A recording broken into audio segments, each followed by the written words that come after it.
Depuis le temps que vous avertis, redressez-vous. Bougez-vous le cul. Bougez-vous le cul. C'était le roi des coups de gueule du côté de Marseille, René Malville, vous venez de l'entendre. Bougez-vous le cul, c'est exactement ce qu'on a envie de dire à notre équipe du Montpellier Hérault. Encore une fois, aujourd'hui, après cette défaite 4-0 dimanche des Montpelliérains face au Stade Rennais, en plus au Stade de la Mosson. Tout d'abord, salut à toutes et à tous, j'espère malgré tout que vous allez bien. On est heureux de vous retrouver dans ce tout nouveau podcast Charnière Centrale. Aujourd'hui, un podcast un peu particulier. Alors, Kevin, comme la semaine dernière, est toujours en Italie. Donc, j'espère qu'il profite bien de ses vacances. Il n'a pas pu voir le match, donc il n'est pas là aujourd'hui pour participer à ce podcast. Mais il rate vraiment pas grand-chose. Et du coup, aujourd'hui, ce sera un podcast un peu particulier aussi. Ça va durer seulement quelques minutes parce que franchement, on n'a pas envie de s'emmerder à débriefer encore une défaite où on marque pas de but et où on prend une tollée. Donc aujourd'hui, seulement Yannick est là pour m'accompagner dans ce podcast Charnière Centrale. Salut Yannick. Salut Fabien, salut à tous.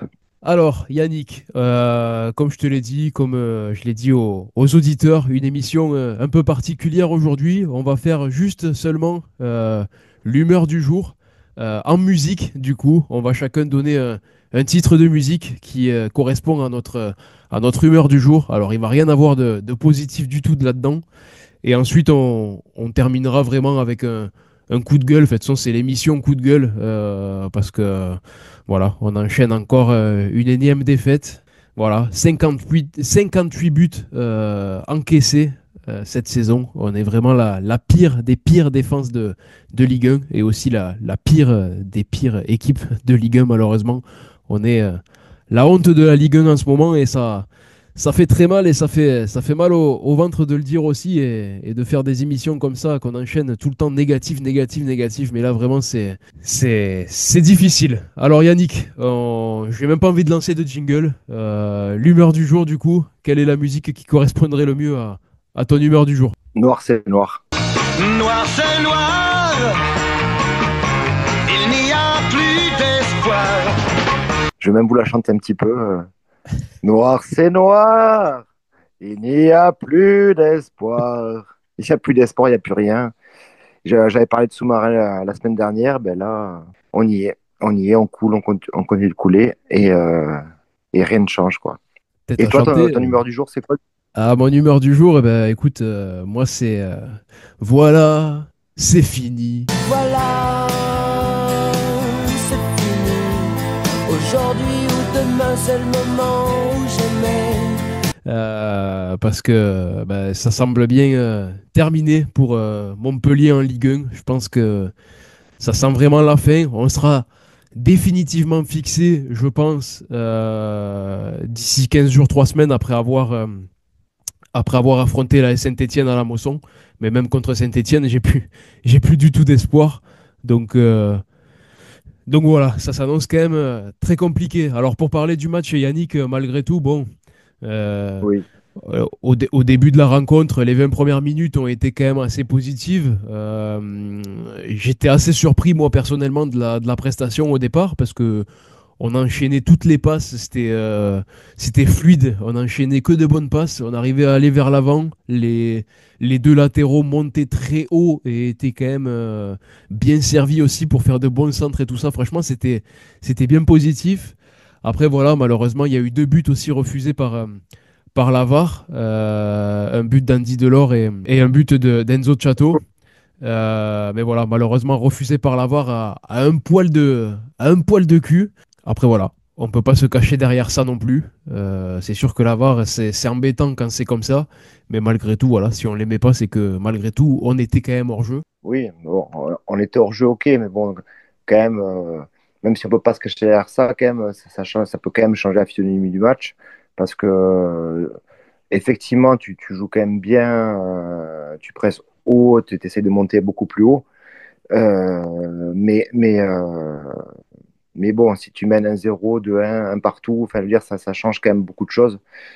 On est poissard dans tous les cas cette année, même si on va pas se cacher derrière ça non plus. Euh, mais bon, ce qui est terrible avec cette saison, c'est qu'on n'a rien pour nous dans tous les cas. Et on s'aperçoit quand même sur ce match en particulier, moi je trouve, c'est que même si on a affronté en plus un Rennes, franchement pour moi c'était quand même très moyen, ça va très vite en transition, en contre-attaque, mais après ils ne vont pas manger dans le jeu. On a eu des occasions, mais Et il y a eu énormément de déchets côté Rennais aussi, hein. Franchement, c'était un Rennes très faible, quoi. oui, oui, mais en plus ils ont donné des grosses occasions qui mettent pas derrière. Mais tant que tu n'auras pas d'ailier, on n'a pas d'ailier. Tu veux jouer en 4-3-3 à un moment donné en seconde mi-temps, mais tu n'as pas d'ailier. Donc, tu n'as plus Nordin, tu n'as pas Tamari, on n'a pas d'ailier. Donc, sans ailier, tu ne centres pas.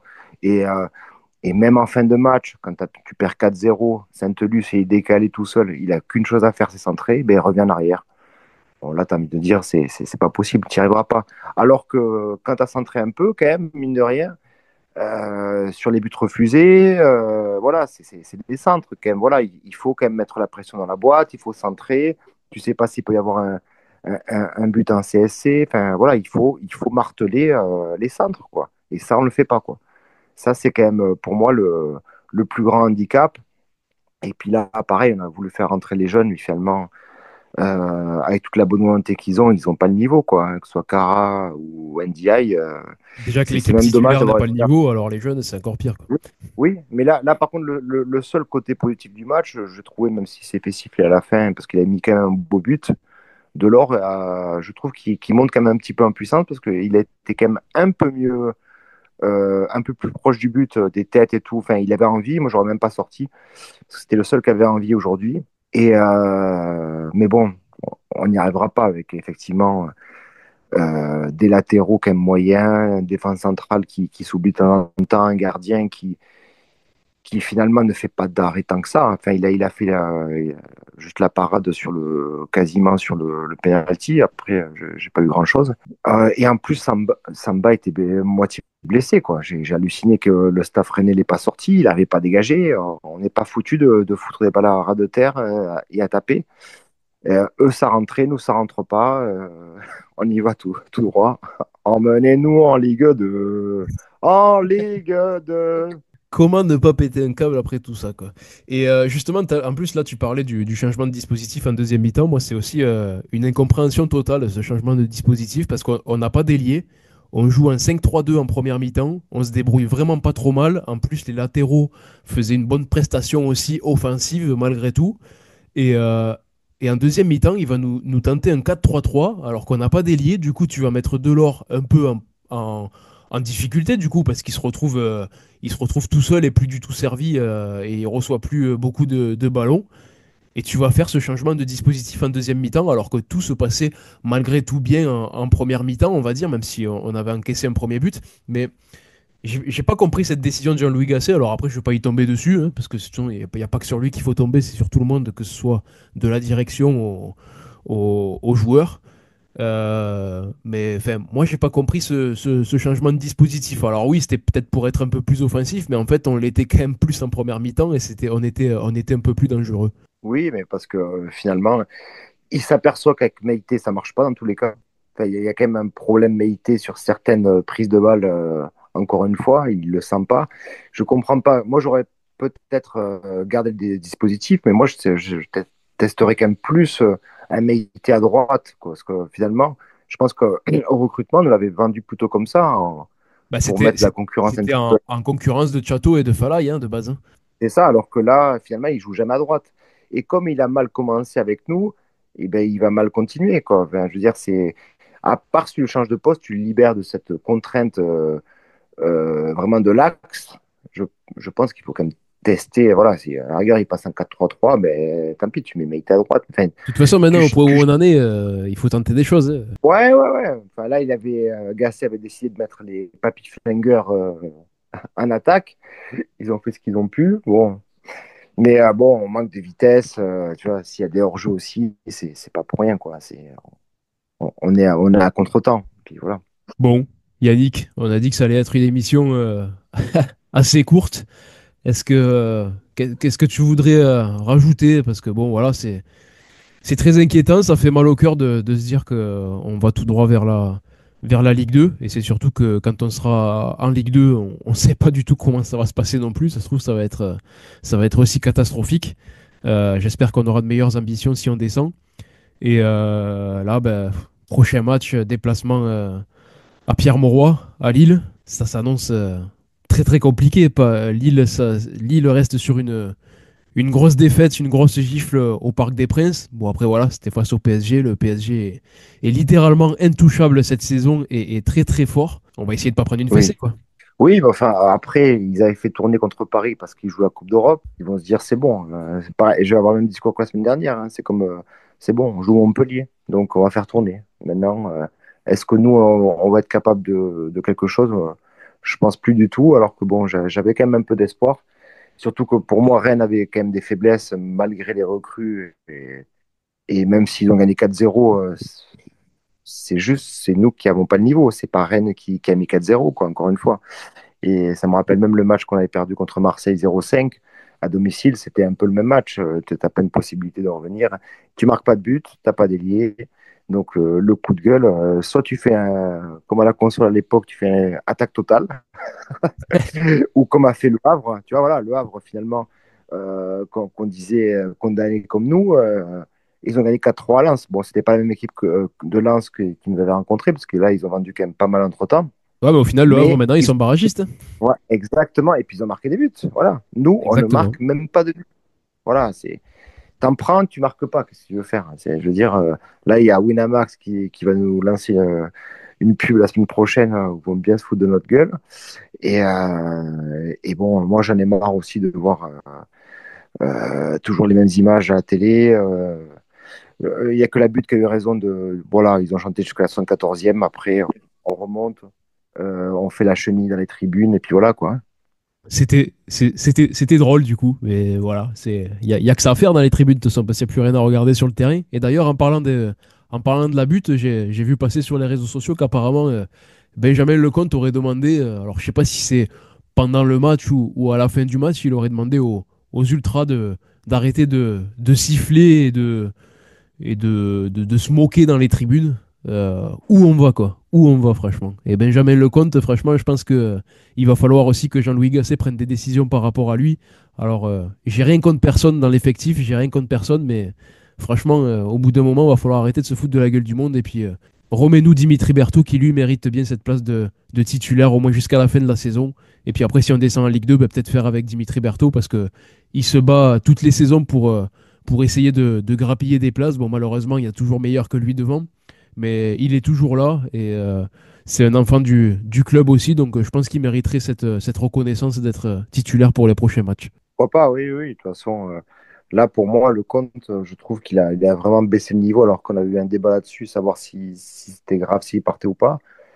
Euh, on a eu, comme chaque joueur de Montpellier, ils ont des excès d'orgueil sur un match, mais c'est pas sur la continuité, donc ça marchera pas, quoi. C'est vrai que c'est pénible. Moi, j'ai été étonné aussi qu'on vende.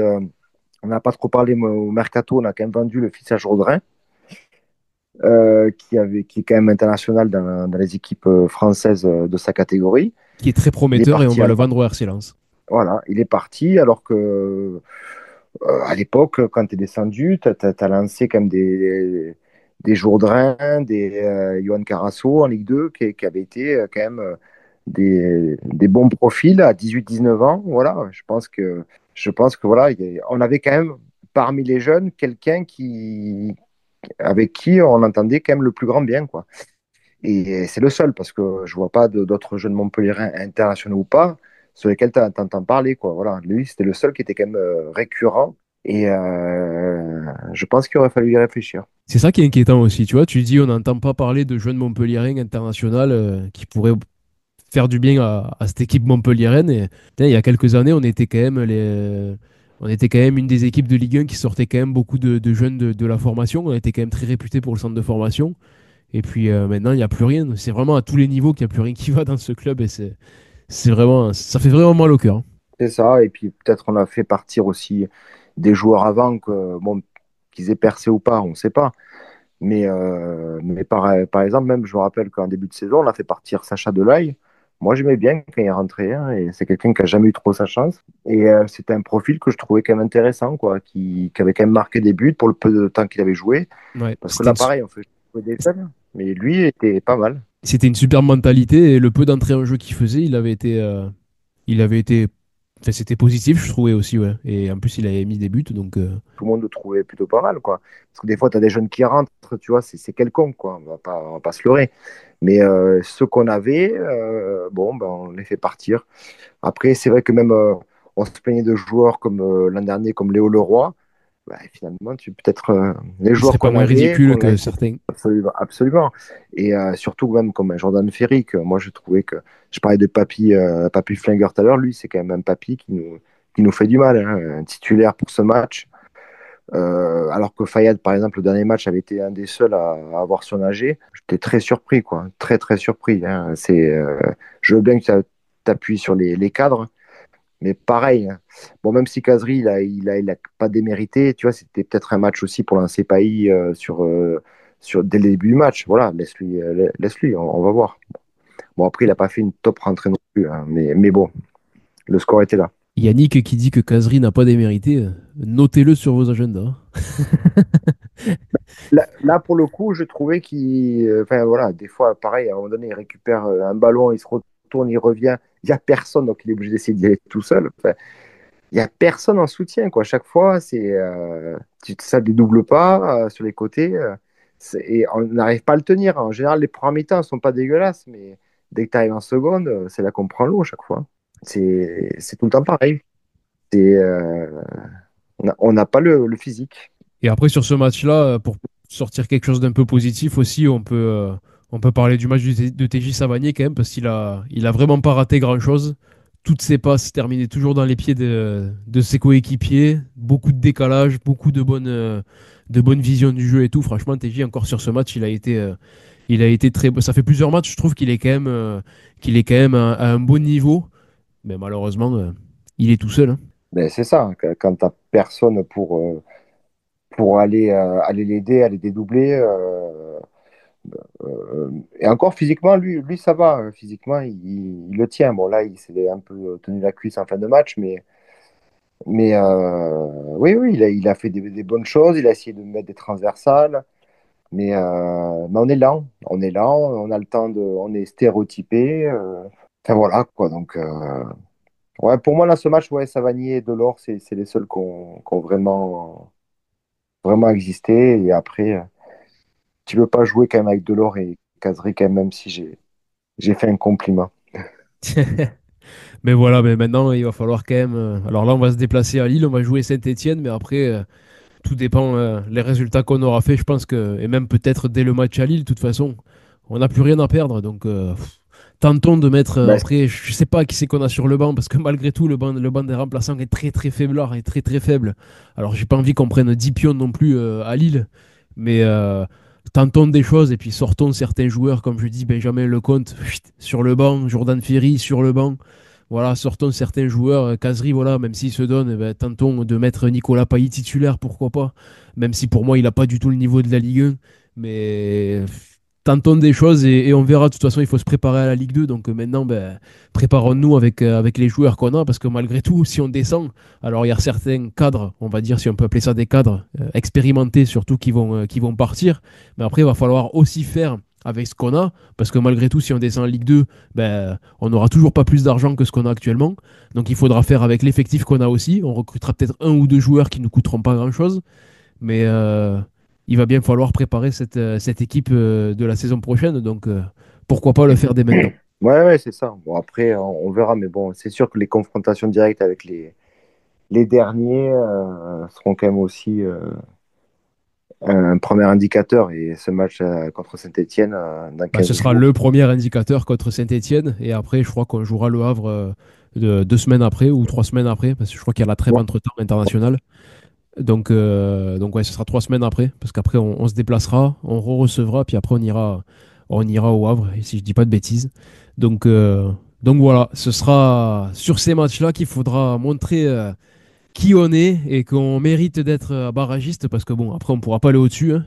Donc voilà. Mais Non. bon, de toute façon, malgré tout, même si on est barragiste, je pense que le troisième de Ligue 2 sera meilleur que nous sur la double confrontation. Mais bon, après, à suivre. On verra bien. On n'y est pas encore. C'est le seul espoir qu'on a maintenant, c'est de terminer à cette place de barragiste. Ben, le dernier, juste un toute dernière stat, on a 15 points en 24 journées. C'est lamentable. Voilà.